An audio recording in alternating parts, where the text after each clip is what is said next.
Boker Tov, Parshat Vayakhel. In the context of the building of the Mishkan, the Torah tells us that we're not allowed to mechalel Shabbat, we're not allowed to desecrate the Shabbat in order to build the Mishkan. And in that context, the Torah tells us that when keeping the Shabbat, we're not allowed to light fire on Shabbat. Lo tavaru esh b'chol moshvotechem b'yom HaShabbat. One's not allowed to light a fire in your abode on the day of Shabbat.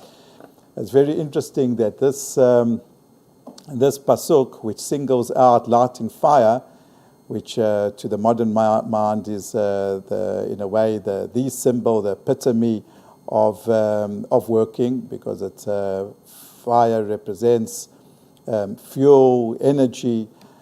That we have interpretations which are very, very extreme, from the one extreme to the other extreme.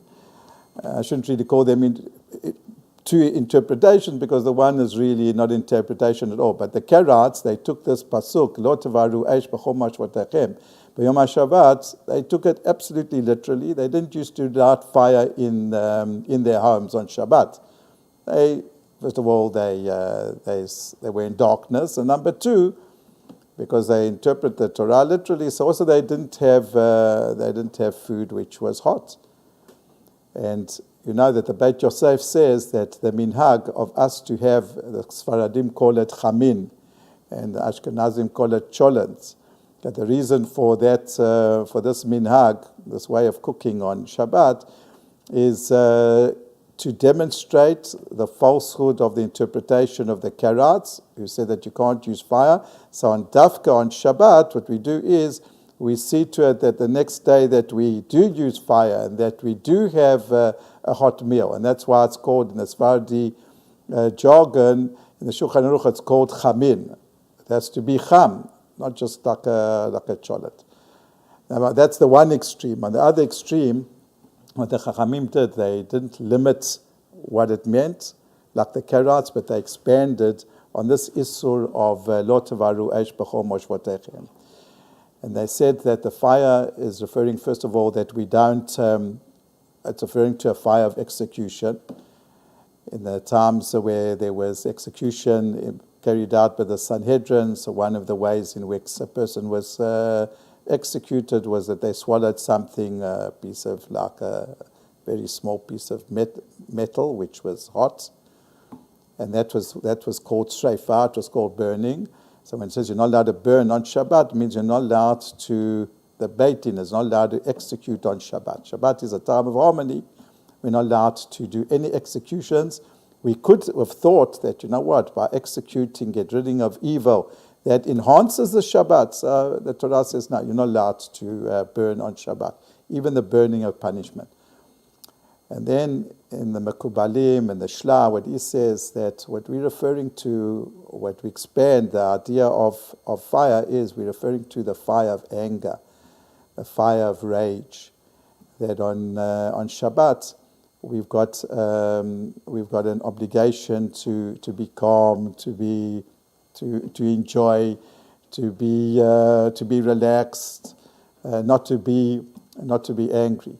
If I can put a personal note in, that's why many times there are the issues that maybe in a drosha at the shul, I'd like to speak about things that were upsetting, things which were maybe an issue of the day, and I avoid it because of this idea of lo tavaru esh b'chol moshvotechem, not to say things which are very, that could arouse all sorts of machloket.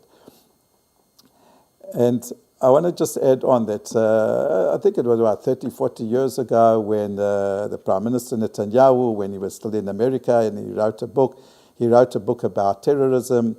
And one of the important things that he said, which has